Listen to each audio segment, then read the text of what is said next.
Hello friends, welcome to home food Tamil. Friends, இன்றைக்கி ரொம்ப டேஸ்டியாக குயிக்காக செய்யக்கூடிய ஒரு சூப்பரான கிறிஸ்பியான ஸ்நாக்ஸ் ரெசிபி தாங்க செஞ்சு காமிக்க போகிறேன். வீட்டில் வாழைக்காய் பொட்டுக்கடலை இருந்தால் கண்டிப்பாக அந்த ஸ்நாக்ஸ் ரெசிபியை செஞ்சு சாப்பிட்டு பாருங்கள். டேஸ்ட் அட்டகாசமாக இருக்குங்க. சின்ன குழந்தைங்கள்லேருந்து பெரியவங்க வரைக்கும் எல்லாருமே என்ஜாய் பண்ணி சாப்பிடுவாங்க. ஃப்ரெண்ட்ஸ், வீடியோ ஸ்கிப் பண்ணாமல் பாருங்கள். அப்போ தான் நான் என்னென்ன பொருள்லாம் சேர்த்துக்குன்னு தெரியும். ஃப்ரெண்ட்ஸ், இது வரைக்கும் நம்ம சேனலை தொடர்ந்து சப்ஸ்கிரைப் பண்ண எல்லா ஃப்ரெண்ட்ஸ்க்கும் ரொம்ப தேங்க்ஸ்ங்க. நம்ம சேனலை புதுசாக பார்க்குறவங்க சப்ஸ்கிரைப் பண்ணிக்கோங்க. இப்போ இந்த டேஸ்டியான ஸ்நாக்ஸ் ரெசிபி பண்ணுறதுக்கு 2 வாழைக்காய் வந்து எடுத்துருக்கேங்க. இதே ஸ்நாக்ஸ் ரெசிபியை நீங்கள் உருளைக்கிழங்கு பயன்படுத்தி கூட வந்து செஞ்சுக்கலாங்க. இப்போ இந்த 2 வாழைக்காயில் இருக்க அந்த காம்பு பகுதியை கட் பண்ணிவிட்டு இந்த வாழைக்காயை 2ஆக கட் பண்ணி குக்கரில் வந்து சேர்த்துக்கலாங்க. குக்கரில் இந்த வாழைக்காய் வேக வைக்கிற வந்தால் ஒரு விசில் வச்சு எடுத்தால் போதுங்க. அதுக்கு மேலே வச்சிங்கன்னா அந்த வாழைக்காய் ரொம்ப கொழன்னு வெந்து வந்துடும். அதனால் தண்ணி ஊற்றி வச்சுட்டு உப்பு எதுவுமே சேர்க்காம ஒரே ஒரு விசில் வந்து வச்சு எடுத்துக்கலாங்க. இட்லி பாத்திரத்தில் வேக வைக்கிற மாதிரி இருந்தால் இட்லி பாத்திரத்தில் தண்ணி கொஞ்சமாக ஊற்றிட்டு அந்த மேல் இட்லி தட்டு இருக்கும் பாருங்க, அதில் இந்த வாழைக்காயை அடுக்கி வச்சுட்டு மூடி போட்டு வச்சு ஒரு 5 நிமிஷம் மட்டும் வேக வச்சு எடுத்துக்கோங்க. ஒரு மிக்சி ஜாரில் 1 கப் அளவுக்கு பொட்டுக்கடலையை சேர்த்துட்டு நல்லா நைஸாக பவுடரை அரைச்சி எடுத்துக்கலாங்க. பொட்டுக்கடலைக்கு பதிலாக நீங்கள் கடலை மாவு இருந்தால் அது கூட வந்து எடுத்துக்கலாங்க. இப்போ அந்த பொட்டுக்கடலையை நைஸாக அரைச்சிட்டு ஒரு பவுலுக்கு வந்து எடுத்து வச்சுக்கலாங்க. இப்போ குக்கரில் வேக வச்சுருந்தா இந்த வாழைக்காய் வந்து ஒரு விசில் வந்துருச்சுங்க. ஒரு விசில் வந்ததும் அந்த சூடான தண்ணியிலேருந்து இந்த வாழைக்காயை ஒரு பிளேட்டில் எடுத்து வச்சு நல்லா ஆற வச்சு எடுத்துக்கலாங்க. சூடான தண்ணியில் அப்படியே இந்த வாழைக்காயை வச்சிட்டோம்னா இன்னும் நல்லா குழஞ்சு போயிடும். அதனால் பிளேட்டில் வச்சுட்டு ஆற வச்சு எடுத்துக்கலாங்க. இப்போ பொட்டுக்கடலை அரைச்சா அதே மிக்சி ஜாரில் காரத்துக்கு ஏற்ற மாதிரி பச்சை மிளகாய் ஒரு 2 பச்சை மிளகாய் சேர்த்துருக்கேன். அதுக்கப்புறம் கொஞ்சமாக இஞ்சி வந்து சின்ன சின்ன பீஸாக கட் பண்ணி சேர்த்துக்கலாங்க. ஒரு 7லேருந்து 8 பல் அளவுக்கு பூண்டு வந்து சேர்த்துட்டு மீடியம் சைஸ் பெரிய வெங்காயம் 2 வெங்காயம் சேர்த்துருக்கேங்க. ஒரு 3 கொத்தளவு கருவேப்பிலை, கொத்தமல்லி தழை கொஞ்சம் எக்ஸ்ட்ராவே சேர்த்துக்குங்க. அப்போ தான் நல்லா வாசனையாக இருக்கும். இப்போ ஒரு 1/2 ஸ்பூன் அளவுக்கு பெருஞ்சீரகம், 2 கிராம்பு, 2 ஏலக்காய் வந்து சேர்த்துக்கலாங்க.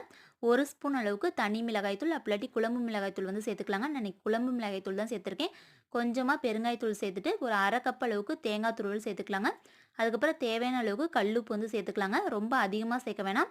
நீங்கள் இந்த இதெல்லாம் அரைச்சிட்டு லாஸ்ட்டாக தூளுப்பு சேர்த்து கூட நல்லா பிசைஞ்சு எடுத்துக்கலாங்க. இப்போ கொஞ்சம் கூட தண்ணி எதுவுமே ஊற்றாமல் அந்த வெங்காயத்தில் இருக்க ஈரப்பத்திலே நல்லா வந்து கொஞ்சம் நைஸாக வந்து அரைச்சி எடுத்துக்கங்க. எந்த அளவுக்கு மசிச்சு எடுக்க முடியுமோ அந்த அளவுக்கு நைஸாக அரைச்சி எடுத்துக்கங்க. இப்போ அந்த வாழைக்காயில் இருக்க சூடு ஆறுனதுமே அதில் இருக்க தோலை வந்து உரிச்சிட்டு இந்த மாதிரி சின்ன சின்ன பீஸாக கட் பண்ணி எடுத்துக்கலாங்க. நீங்கள் அந்த உருளைக்கிழங்குலாம் மசிச்சு எடுக்கும் பாருங்க, அந்த மசிச்சு எடுக்கிற அந்த மேஷரில் கூட மசிச்சு எடுத்துக்கலாம். இல்லாட்டி காய் திருகிறதுல நல்லா திருகிட்டு அது மாதிரி கூட எடுத்துக்கலாங்க. இப்போ இந்த வாழைக்காயை சின்ன சின்ன பீஸாக கட் பண்ணி எடுத்ததுக்கப்புறம் நம்ம ஏற்கனவே மிக்சி ஜாரில் வெங்காயம், கொத்தமல்லி தழை, கருவேப்பிலாம் போட்டு அரைச்சி வச்சோம் பாருங்க, அந்த பேஸ்ட்லேயே பார்த்தீங்கன்னா அந்த வாழைக்காயை சேர்த்துட்டு கொஞ்சம் கூட தண்ணி எதுவுமே சேர்க்காம இந்த அளவுக்கு நல்லா அரைச்சி எடுத்துக்குங்க. அந்த வாழைக்காயெல்லாம் போட்டு அரைச்சி எடுத்ததுக்கப்புறம் உப்பு எதுவும் பத்தலைன்னா தூளுப்பு வந்து கொஞ்சமாக சேர்த்துக்குங்க.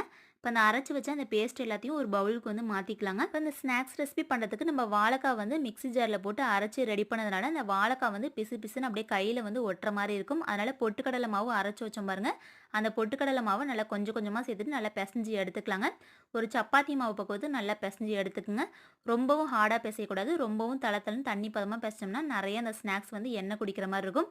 அப்படியே கையில் எடுத்து சாப்பிடும்போதே ரொம்ப எண்ணெய் பசை வந்து ஒட்டும். அதனால் இந்த அளவுக்கு நல்லா ஒரு சப்பாத்தி மாவு பக்குவத்துக்கு பிசைஞ்சு எடுத்துக்கலாங்க. இப்போ பொட்டுக்கடலை மாவுலாம் போட்டு இந்த அளவுக்கு நல்லா திக்காக பிசைஞ்சு எடுத்ததுக்கப்புறம் சின்ன சின்ன உருண்டையாக உருட்டி எடுத்துக்கலாங்க. நம்ம கையில் கொஞ்சமாக எண்ணெய் அப்ளை பண்ணாதான் அந்த உருண்டை வந்து நல்லா கொஞ்சம் கூட விரிசல் இல்லாமல் உருண்டை பிடிக்கிறது கரெக்டாக வரும். அதனால் கொஞ்சம் கொஞ்சமாக எண்ணெய் வந்து தடவிட்டு உருண்டை வந்து பிடிச்சி ஒரு பிளேட்டில் வந்து எடுத்து வச்சுக்கலாங்க. அதுக்கப்புறம் இந்த கோலா உருண்டை பொரிக்கிற அளவுக்கு எண்ணெய் ஊற்றிட்டு எண்ணெய் நல்லா சூடானதும் அடுப்பை குறைச்சி வச்சுட்டு 2 பேஜாக வந்து போட்டு பொரிச்சு எடுத்துக்கலாங்க. ஃபஸ்ட்டு பேஜ்லேயே வந்து எல்லா கோலா உருண்டையும் சேர்க்காம 2 பேஜா இல்லாட்டி 3 பேஜா கூட நீங்கள் வந்து போட்டு பொரிச்சு எடுத்துக்கலாம். அப்போ தான் வெளியே அந்த தோல் எல்லாமே நல்லா கிறிஸ்பியாக உள்ளே நல்லா சாஃப்டாக இருக்கும். இந்த கோலா உருண்டை போட்டதுமே கரண்டியில் வந்து மிக்ஸ் பண்ணாமல் பாதி அளவுக்கு நல்லா வெந்து வந்ததும் அதுக்கப்புறம் கரண்டியில் திருப்பி விட்டு 2 பக்கமும் நல்லா வேக வச்சு எடுத்துக்கலாங்க. இப்போ இந்த கோலா உருண்டை பார்க்கும்போது லேசாக வந்து கலர் மாறி இருக்குது. இந்த டைமில் எடுக்கும்போது சூடு ஆறிடுச்சுன்னா அந்த வெளித்தோல் வந்து சாஃப்டாக இருக்கும். நல்லா கிறிஸ்பியாக வேணும்னா இந்த அளவுக்கு நல்லா கோல்டன் ப்ரௌன் கலரில் கலர் வந்து மாறி வரணுங்க. அப்போ தான் சூடு ஆறுனாலுமே இந்த கோலா உருண்டை வெளியே நல்லா கிறிஸ்பியாக உள்ளே நல்லா சாஃப்டாக பஞ்சு மாதிரி சூப்பராக இருக்கும். கண்டிப்பாக இந்த மெத்தடில் ஒரு டைம் குழந்தைங்களுக்கு கோலா உருண்டை வந்து செஞ்சு கொடுத்து பாருங்கள். ரொம்பவே என்ஜாய் பண்ணி சாப்பிடுவாங்க. டக்குன்னு இந்த கோலா உருண்டை வந்து ரெடி பண்ணிடலாங்க. இப்போ இந்த கோலா உருண்டையை உடச்சும் காமிக்கிறேன் எந்த அளவுக்கு வெளியே நல்லா முறுமுறுன்னு உள்ளே நல்லா சாஃப்டாக பஞ்சு மாதிரி வந்திருக்கு பாருங்க. இந்த வாழைக்காய் கோலா உருண்டை இதே மெத்தடில் செஞ்சு குழந்தைங்களுக்கு ஸ்நாக்ஸ் பாக்ஸ்க்கு வச்சு விட்டுனா ரொம்பவே என்ஜாய் பண்ணி சாப்பிடுவாங்க. அப்புறம் எல்லா வெரைட்டி ரைஸ்க்கும் சைடிஷாக வந்து வச்சு சாப்பிடலாங்க. அந்தளவுக்கு நல்லா சூப்பராக இருக்கும். ஃப்ரெண்ட்ஸ், இதே மெத்தடில் இந்த டேஸ்டியான கிறிஸ்பியான வாழைக்காய் கோலா உருண்டை செஞ்சு சாப்பிட்டு பார்த்துட்டு எப்படின்னு கமெண்ட் பண்ணுங்கள். இந்த வீடியோ கண்டிப்பாக உங்கள் எல்லாருக்கும் ரொம்ப யூஸ்ஃபுல்லாக இருக்கும்னு நினைக்கிறேன். வீடியோ பிடிச்சிருந்தா நம்ம சேனலில் புதுசாக பார்க்குறவங்க சப்ஸ்கிரைப் பண்ணிக்கோங்க. உங்கள் ஃப்ரெண்ட்ஸ் எல்லாருக்கும் நிறைய பேர் ஷேர் பண்ணுங்கள். அவங்க எல்லாருக்குமே ரொம்ப யூஸ்ஃபுல்லாக இருக்கும். Okay friends, thank you so much.